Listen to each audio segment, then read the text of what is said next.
Good afternoon my dear tax payers. మీకు ఏమన్నా income tax నుంచి ఏమన్నా ఎస్ఎంఎస్ వచ్చిందా? అంటే ఇన్కమ్ ట్యాక్స్ నోటీసెస్ ముందు మీకు ఎస్ఎంఎస్ ద్వారా తెలియజేస్తున్నారు. తర్వాత మీరు లాగిన్ అయ్యి చూసుకుంటే ఆ నోటీస్ డీటెయిల్స్ ఉంటున్నాయి. దాదాపు 99% ఏదో ఒక సంవత్సరానికి సంబంధించిన నోటీస్ మీకు వచ్చే అవకాశం ఉంది. ఎందుకు ఇట్లా గట్టిగా చెప్పగలుగుతున్నానంటే, ఖచ్చితంగా మనం ఏమనుకుంటామంటే మనకు శాలరీ ఇన్కమే ఉంది కదా, లేకపోతే మనకి బిజినెస్ ఇన్కమే ఉంది కదా, మనకి రెంటల్ ఇన్కమే ఉంది కదా, మనకి అగ్రికల్చర్ ఇన్కమే ఉంది కదా, మనం ఫైల్ చేస్తున్నాం కదా, లేకపోతే మనకి ట్యాక్స్ కట్టేంత ఆదాయం లేదు కాబట్టి మనం ఫైల్ చేయక్కర్లేదని మా ఆడిటర్ గారు చెప్పారు కదా అని మీరు సైలెంట్ ఉన్నారు అంటే మీకు ఖచ్చితంగా నోటీస్ వచ్చే అవకాశాలు ఉన్నాయి. కారణం ఏంటంటే, అంటే మీరు తప్పు చేశారని క్వశ్చన్ కాదు, మీ ఇన్ఫర్మేషను మా దగ్గర ఉంది, అది నిజమా కాదా?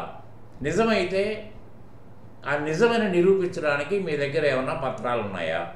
ఆ పత్రాలు పలానా డేట్లోగా సమర్పించండి. సమర్పించకపోతే మీ దగ్గర నుంచి ఏ విధమైన ఆన్సర్ మాకు రాకపోతే మేము ఏదైతే మీ నుండి అనుమానించామో అదే నిజం అనుకుంటాము, దానికి తగిన యాక్షన్ తీసుకుంటామని స్పష్టంగా చెప్తున్నాను నోటీసులు. ఎందుకంటే నోటీసు మరి పోయిన సంవత్సరాందా, అంతకుముందు సంవత్సరాందా అనుకోవడం లేదు. 15, 16 నుంచి కూడా నోటీసులు వస్తున్నాయి. వాళ్ళు ఎప్పుడు ట్రేస్ అవుట్ చేస్తారో తెలియదు. ఆ నోటీసు మీకు జ్యూరిస్డిక్షన్ నుంచి వస్తుందా, ఫేస్లెస్ వస్తుందా? ఫేస్లెస్ అంటే ఎక్కడి నుంచి వస్తుందో తెలియదండి. అది బీహార్ నుంచో, వెస్ట్ బెంగాల్ నుంచో, రాజస్థాన్ నుంచో మనకు తెలియదు. మనం ఆన్లైన్లోనే ఆన్సర్ చేయాలి. లేకపోతే జ్యూరిస్డిక్షన్ నుంచి వస్తుంది, హైదరాబాద్ నుంచో, కరీంనగర్ నుంచో, వరంగల్ నుంచో, ఎక్కడి నుంచైనా వస్తుంది మీకు మీ పాన్ నెంబరు దాన్ని బట్టి. కాబట్టి ఏంటంటే ప్రతిదానికి మీరు జాగ్రత్తగా ఉండాల్సిందే. నేను కరెక్ట్ అనుకోవడానికి లేదు.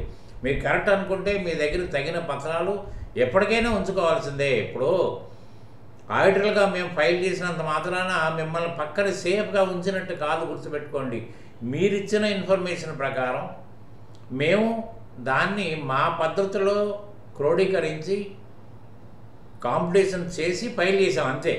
కానీ మాకు చెప్పకుండా మీరు కూడా ఇది చెప్పాల్సిన అవసరం లేదని మీరు భావించిన అది ఇన్కమ్ ట్యాక్స్ దృష్టిలోకి వెళ్ళిపోతుంది. ఎందుకంటే ఎక్కడైతే పాన్ నెంబర్ మీ పాన్ నెంబర్ని నోట్ చేశారో నోటిఫై అయిపోతుంది. ఎందుకంటే మీ దగ్గరైనా మీ బ్యాంక్ స్టేట్మెంట్ అయినా మీకు లేటుగా బ్యాంక్ నుంచి రావచ్చేమో, కానీ ఏఎస్ అని యాన్యువల్ ఇన్ఫర్మేషన్ స్టేట్మెంట్ ఉంది, దాంట్లో ఎప్పటికప్పుడు నోటిఫై అయిపోతుంది.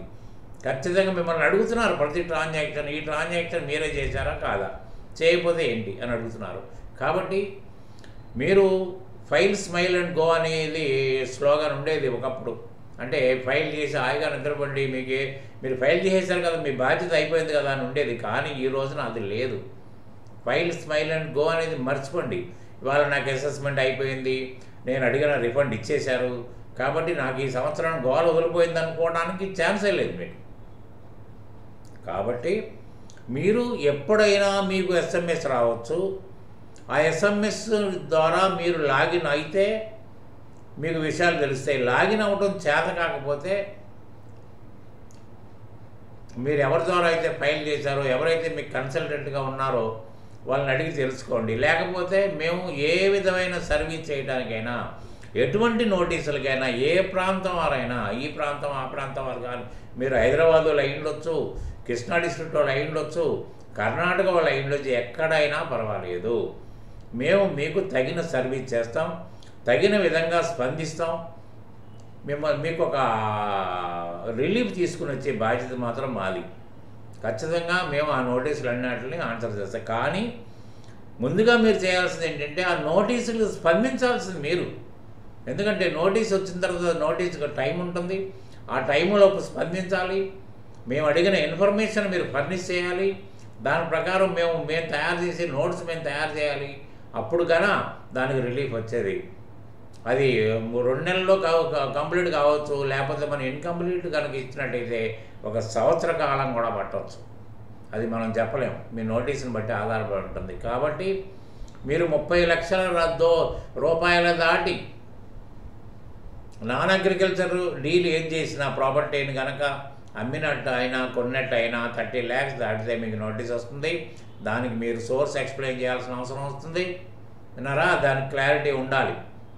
తర్వాత మీకు శాలరీ ఇన్కమ్ ఒకటే కదా అని ఊరుకోవడానికి లేదు. ఏదేదో కమిషన్లు చేస్తున్నారు, బ్రోకరేజీలు చేస్తున్నారు, ఏదేదో డబ్బులు వస్తున్నాయి, లేకపోతే ఏదన్నా క్లాసులు చెప్తున్నారు, దాంట్లో టీడీఎస్ కట్ అవుతుంది. అవి ఇంక్లూడ్ కాకపోతే కూడా మీకు నోటీస్ వచ్చి ఇబ్బందులు పెట్టే పరిస్థితి ఉంటుంది.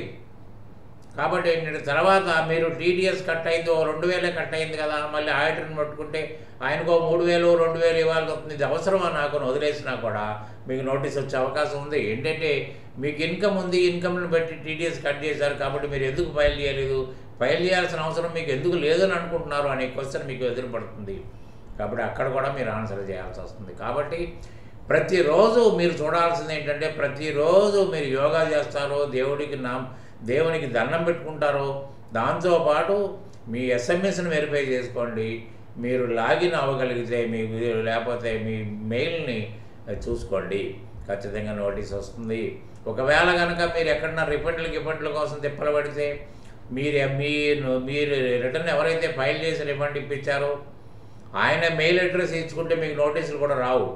అప్పుడు మీరు డేంజర్లో పడతారు. ఫైనల్ నోటీస్కి మీకు వస్తుంది, అప్పుడు మీరు అయిపోతారు. కాబట్టి ఏంటంటే మీకు లేకపోతే మీ లాగిన్ డీటెయిల్స్ కూడా మీరు ఇప్పుడు తక్షణమే అడిగి తెలుసుకోండి. నోటీసు రాలేదు కదా మాస్టర్ అనుకోవడం కాదు. నోటీస్ రావచ్చినా రాకపోయినా మీ డీటెయిల్స్ మీ దగ్గర పెట్టుకోండి. మీరు రిఫండ్ వచ్చేసినా మీకు నోటీస్ వచ్చే అవకాశం ఉంది, రిఫండ్ రాకపోయినా మీకు నోటీస్ వచ్చే అవకాశం ఉంది. ప్రతిదానికి నోటీస్ వస్తుంది. కాబట్టి ప్రతిదీ మీరు ఎక్స్ప్లెయిన్ చేయాల్సిందే. తర్వాత ఎవరెవరో ఇంకా జరుగుతున్న కథలు ఏంటంటే ఎక్కడెక్కడో ఎవరో మీ ఫ్రెండ్ మీ పేరున మీ అకౌంట్లో డబ్బులు వేసి ఆయన వచ్చి ఇక్కడ డ్రా చేసుకుంటాడు. అంటే ఆ డబ్బులు మీరేసినట్టే, ఈ డబ్బులు మీరే డ్రా చేసుకున్నట్టే. ఆ డబ్బులకు సమాధానం చెప్పాలి, దీనికి సమాధానం చెప్పాలి. మీరు ఏదైతే ఎక్స్ప్లెయిన్ చేయలేకపోయారో, ఖర్చు ఎక్స్ప్లెయిన్ చేయలేకపోయినా, ఆదాయాన్ని ఎక్స్ప్లెయిన్ చేయలేకపోయినా, దాన్ని కూడా ఇతర ఆదాయంగా లెక్కేసి దాన్ని హైయెస్ట్ రేట్ ఆఫ్ ట్యాక్స్ వేసే అవకాశం ఉంది మీకు. తర్వాత రకరకాల పద్ధతిలో మీకు మీ అకౌంట్లో డబ్బులు వేసి వాళ్ళు చెక్కులు తీసుకుంటున్న సందర్భాలు ఉన్నాయి. మా డబ్బులు కాదు కదా మాకేంటి అనుకుంటాం, క్వశ్చన్ లేదు. చాలా ఉంది. క్రెడిట్ కార్డుల ద్వారా ఫైనాన్సింగ్లు చేస్తున్నారు, క్రెడిట్ కార్డుని స్కాన్ చేసి ఫైనాన్స్ చేస్తున్నారు. అన్ని క్రెడిట్ కార్డులు యాన్యువల్ ట్రాన్సాక్షన్స్ 2 లక్షలు మించి ఉండటానికి వెళ్ళలేదు. కాబట్టి మీకు నోటీస్ వచ్చే అవకాశం ఉంటుంది. అన్ని రకాలుగా ఏ రకంగా నోటీస్ వస్తుందో, ఏ ఇయర్ నోటీస్ వస్తుందో మీకు తెలియదు. కాబట్టి అందరూ మీరు జాగ్రత్తగా ఉండాల్సిందే. మీరు ఏ నోటీస్ వచ్చినా మీరు మమ్మల్ని వెంటనే సంప్రదించవచ్చు. నా డిస్క్రిప్షన్లో నా టెలిఫోన్ నెంబర్ ఉంటుంది, స్వయంగా మీరు సంప్రదించవచ్చు. మీకు తగిన సహాయం చేయడానికి మేము సిద్ధంగా ఉన్నాం. మీరు ఏ ప్రాంతం వారు అయినా పర్వాలేదు, ఎటువంటి నోటీస్ అయినా పర్వాలేదు. జిఎస్టీ నోటీస్ కానివ్వండి, ఇన్కమ్ ట్యాక్స్ నోటీస్ కానివ్వండి, వెంటనే స్పందించాల్సిన అవసరం మీకుంది. తర్వాత ఎటువంటి పొరపాట్ల వల్ల నోటీసులు వస్తున్నాయి అనేది కొన్ని ఉదాహరణలు డిఫరెంట్ వీడియోస్ ద్వారా చెప్తాను. ఎటువంటి నోటీసులు ఎవరెవరికి వచ్చినాయి, ఎలా వచ్చినాయి, అంతా కరెక్ట్గా ఉండి అసెస్మెంట్లు కూడా అయిపోయిన తర్వాత నోటీసులు ఎందుకు వస్తున్నాయి అనే ప్రశ్న మీలో ఉండొచ్చు. కానీ అసెస్మెంట్ అయిపోయినంత మాత్రాన మీరు ఒడ్డున పడినట్టు కాదు.